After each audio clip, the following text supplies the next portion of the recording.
GeM portal पर bid में participate करने के लिए हमें एटीसी सर्टिफिकेट को अपलोड करना कंपलसरी होता है। एटीसी सर्टिफिकेट के बिना हम लोग बिड में पार्टिसिपेट नहीं कर सकते हैं। सो एटीसी सर्टिफिकेट बनाने की जो प्रोसेस होती है वो बहुत सिंपल सी प्रोसेस होती है। हमें पोर्टल से ही हम एटीसी बना सकते हैं।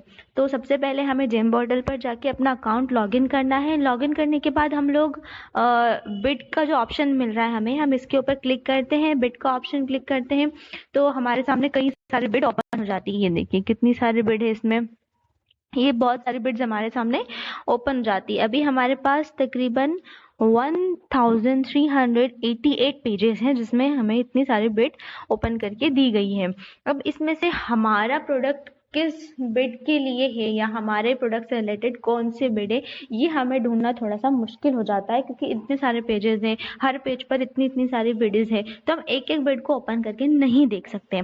इसलिए हम यहाँ पर सर्च बॉक्स में जाकर हमारे प्रोडक्ट या हमारी सर्विस का नाम डाल के यहाँ से हम सर्च कर सकते हैं, या फिर जो हमारे बिड नंबर जो हम पहले से सर्च कर चुके हैं वो बिड हमें नहीं मिल रही है तो उस बिड नंबर को डाल के हम यहाँ से सर्च कर सकते हैं। तो मान लीजिए कि मैंने यहाँ पर डाला है मेन पावर और मैं इसे यहाँ से सर्च कर देती हूँ, तो मेन पावर से रिलेटेड जितनी भी बिड होगी वो सब मेरे सामने ओपन हो जाएगी। ये देखिए इतनी सारी, कितनी सारी बिड हैं, ये देखिए बहुत ही सारे बिड्स हैं यहाँ पर। ये सारी मेन पावर से रिलेटेड बिड्स हैं और इन सभी को मुझे ये देखना होगा कि अब इसमें से जो मेरा प्रोडक्ट है या मेरी जो सर्विस है वो इसमें से किस बिड में फिट होती है, या इन सभी बिडों में अलग अलग डिटेल्स दी होती है, जैसे बिड नंबर दिया होता है, डिपार्टमेंट का नाम दिया होता है, क्वांटिटी कितनी चाहिए, आइटम क्या चाहिए, और जो डेट की स्टार्टिंग की जो डेट है बिड की वो उसकी एंडिंग की डेट सब कुछ इसमें दिया होता है।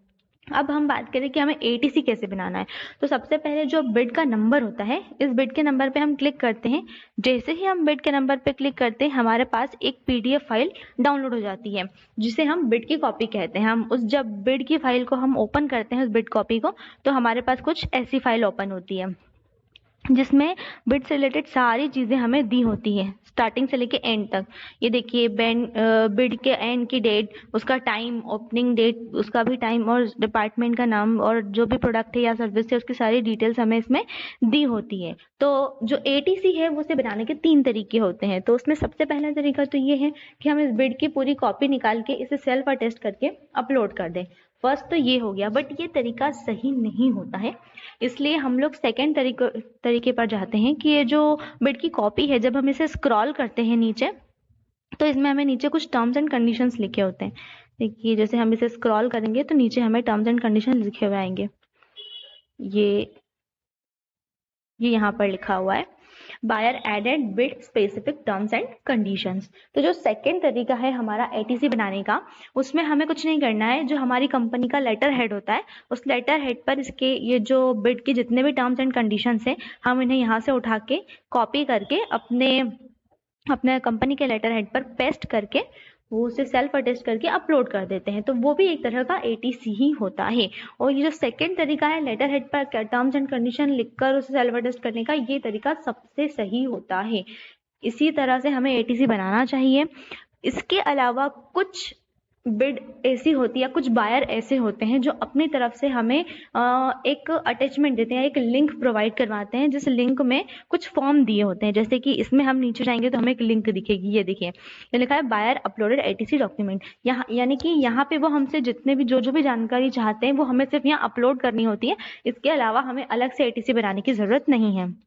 हम यहाँ जैसे इस लिंक पे क्लिक करते हैं तो हमारे पास एक वर्ड फाइल डाउनलोड होकर आती है। उस वर्ड फाइल को जब हम ओपन करते हैं तो हमारे पास कुछ ऐसा फॉर्म ओपन होकर आता है। देखिए इसमें भी बिड से रिलेटेड सारी चीज़ें लिखी हुई होती हैं। जैसे कि ये Uttar Pradesh food and civil supplies department की बिड है तो उनके बारे में यहाँ पर सब कुछ दिया हुआ है।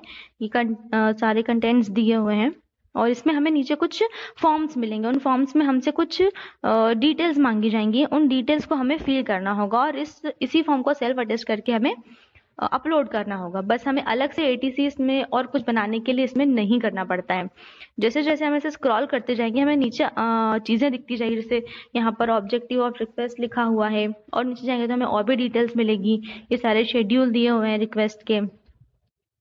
हम और नीचे जाएंगे तो यहाँ पर स्कोप ऑफ वर्क लिखा हुआ है। हम और नीचे जाएंगे तो हमें बहुत सारी चीजें यहाँ पर दिखाई देंगी। हम ऐसे धीरे धीरे जब हम इसे स्क्रॉल करते हैं, जैसे जैसे स्क्रॉल करके नीचे जाते जाएंगे, हमें एक एक करके फॉर्म ओपन करके और डिटेल्स देती जाएंगे। जैसे हमें यहाँ पर एक डिटेल फॉर्म दिया गया है डिटेल भरने के लिए कि हमें यहाँ पे कुछ चीजें देनी होंगी।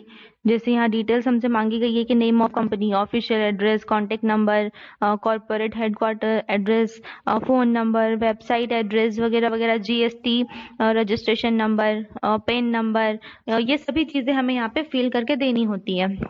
तो इस तरीके से हर बायर तो इस तरह के फॉर्म या लिंक हमें प्रोवाइड नहीं करते हैं, इसलिए हर बिड में हमें इस तरह के फॉर्म नहीं दिए जाएंगे। कुछ ही स्पेसिफिक बिड होती है जहाँ पे हमें ऐसे लिंक या ऐसे फॉर्म दिए जाते हैं। तो जहाँ पर हमें ऐसे फॉर्म या ऐसे लिंक नहीं दी जाती है, वहां पर हमें एटीसी बनाने के लिए दूसरा तरीका अपनाना चाहिए, जो कि मैंने आपको लेटर हेड के लिए बताया था। और जहाँ पे हमें ये फॉर्म प्रोवाइड करवाए जाते हैं, हमें वहां पर ये फॉर्म ही भरने चाहिए, क्योंकि जैसा बायर चाहता है हमें वैसा ही एटीसी बना के देना होता है। अगर हमें उन्होंने फॉर्म दिया है और हम फॉर्म के अलावा कुछ और बनाकर दे देते हैं, तो वो हमारे एटीसी को या हमारे बिड के रिक्वेस्ट को रिजेक्ट कर देते हैं। इसलिए बायर के रिक्वायर के हिसाब से ही हमें एटीसी बनाकर देना चाहिए। तो ये थी एटीसी बनाने की प्रोसेस। इसके अलावा आप हमसे यदि एटीसी या जेम से रिलेटेड कोई भी इंफॉर्मेशन